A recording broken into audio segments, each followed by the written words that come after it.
This knife has a straight edge on it, so it's very easy. And maybe in our world here, there lives a happy little mountain.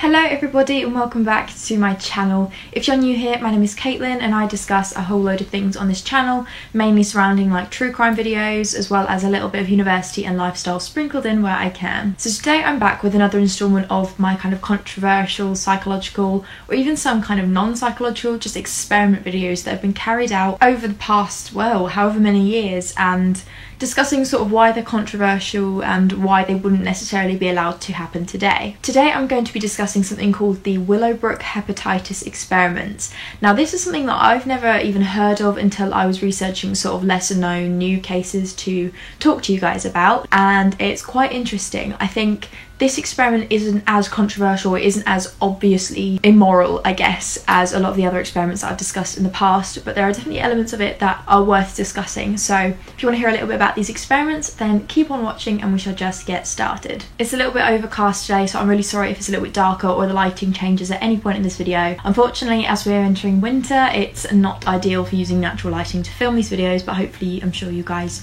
won't mind anyway. The Willowbrook hepatitis experiment took place in Willowbrook State School in New York, and this was a school that specialised in the care of mentally disabled children. In 1955, Dr. Saul Krugman, I think is how you pronounce his name, and his co-workers decided to carry out some experiments on the students of this school that lasted for around 15 years. They had selected this particular school out of all the schools in the area to carry out their experiments on because Willowbrook had been reporting unusually, like extremely high rates of hepatitis amongst both staff and students who were residents at Willowbrook, and so they kind of wanted to use this to their advantage in a sense. Dr. Krugman and his colleagues were actually convinced that virtually all of the new admissions students that joined into Willowbrook State School would ultimately contract hepatitis within the first year of staying there. So I'm sure most of you are aware what hepatitis is, but essentially it's a condition that has multiple strains. So you can get hepatitis A, which is a slightly more mild form. It mostly affects liver functioning. There are a number of symptoms that person can feel after contracting hepatitis A. This might be like fatigue, nausea, diarrhea, things like that. So it's generally considered sort of on the milder side of the hepatitis strains. And the knowledge of hepatitis A that existed at this time was that children who contracted hepatitis A would experience a much more mild, less kind of painful form of it than adults would. So the younger you were when you contracted it, the more likely you were to sort of have milder symptoms, as well as if you contracted it at an early stage, you were less likely, or even I think it was impossible, or that's what they believed at the time, that you wouldn't later contract any other strains of it. So it's a bit like chickenpox. If you have it when you're a child, then you are protected from gaining any other strains in the future. So Dr. Krugman and colleagues wanted to examine this, and they wanted to take blood samples from hepatitis sufferers and use the antibodies from these hepatitis patients as a kind of universal vaccine for others. And so they were acting on the belief that if they carried this experiment out on children, if they almost infected them with this vaccine, so essentially affecting them with hepatitis A infected antibodies from sufferers' blood, then the child would contract hepatitis A, but it would be a much more mild form than if they were injecting it into adults, and it would also provide them with basically further vaccination. So yeah, like I said, they focused their experiments on these mentally disabled children that were residents inside Willowbrook State School, and I think in total there was around maybe 700 children who were used in these experiments. The students that they used as participants in these studies were split into two groups. So they would either be in the group of previous residents, so residents that were already living there prior to the experiment taking place, and then the new admittance students who would kind of join after the experiment started. Those who were already residents in Willowbrook would be either in the control group, in which case they weren't infected with any of the hepatitis A antibodies, and if not, they were in the experimental group, in which they were infected with the hepatitis A strain antibodies. So this allowed them to not only examine the difference in like the vaccination process and how quickly it takes them to develop hepatitis A, but also just kind of understand the general knowledge that they already have on hepatitis and what occurs when you gain it, but also the just general progression of hepatitis A. And then children who were new residents, they were either intentionally affected with hepatitis A, so they were infected directly with hepatitis A strain, or they were infected with antibodies that would intentionally kind of help their prevention of getting hepatitis A while staying in the school. So after observing the effects of these studies, pretty much the study was just observation. They just kept an eye on these kids, they monitored their health, and they were able to conclude, well, at least they were able to further their knowledge on hepatitis and the different strains that there were. So from this study alone, they were able to conclude that hepatitis A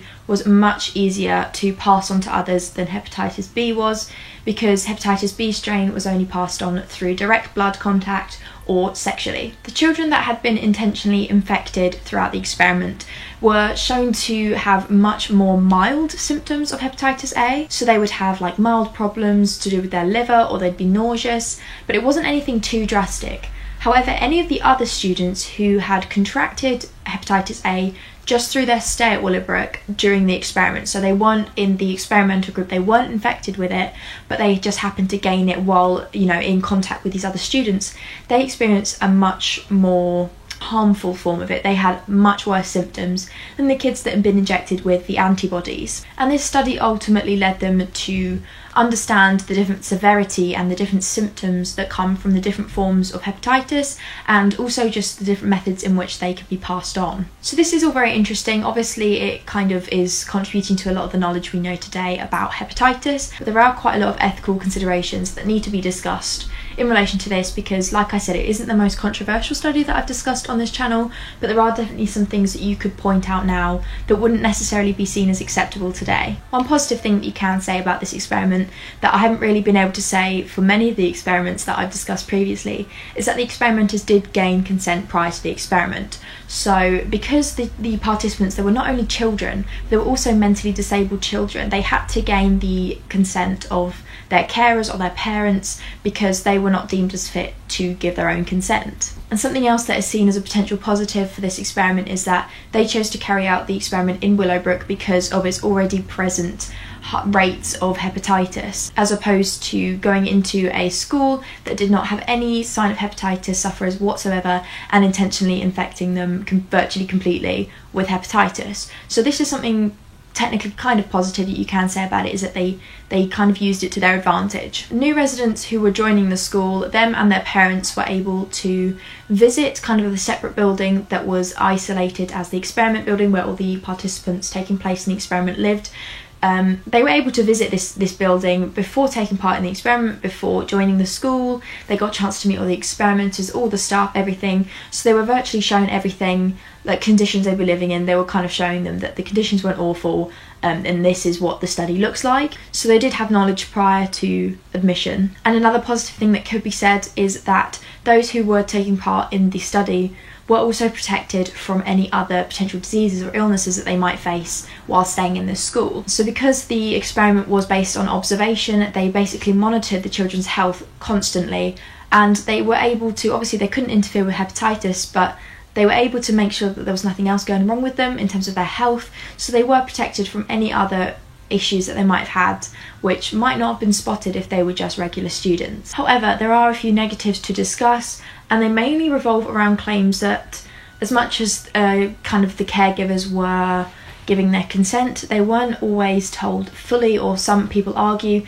that there was a slight misinformation when giving their consent, essentially. So experimenters arguably used slightly sneaky methods to gain this consent and gain their participants in this study. When the study was taking place, a large part of Willowbrook, like I said, shut down to the main residence because it was being used as the experimental kind of building, where obviously if you were a student at the school and you didn't want to take part in the study, then you had to be kept separate so you didn't contract it from the experiment. So this meant a large part of the school was shut down. They couldn't take any more new admissions because they didn't have the space, and when they weren't able to take any more students into their school, this is when the experimenters began advertising for participants. So essentially they said, so many of you have been turned away from the school, however, we can offer your child the help they need, a place to stay pretty much, but on the condition that they take part in our experiment. So some people have argued that it is kind of sneaky because a lot of the parents who obviously just wanted the best for their children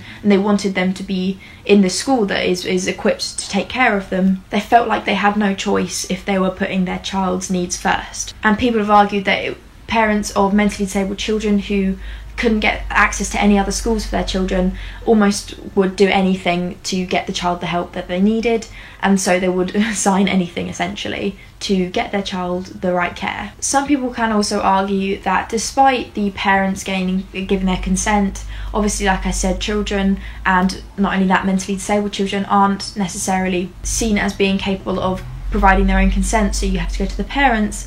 Some people argue that because the experiment actually affects the child's health directly, so they are injecting them with an illness essentially. The children didn't have any clue what was happening to them, and that is seen by some people as quite unfair. So they weren't able to fully understand what to expect, what would be expected of them, the symptoms, the potential risks, any of that. So the parents might have been aware, but the children not so much. So those children are seen as a vulnerable population essentially, and they were deliberately infected with a virus in a protected institution without their knowledge. And as well as this, there were no almost immediate requirements for this experiment to take place on just children.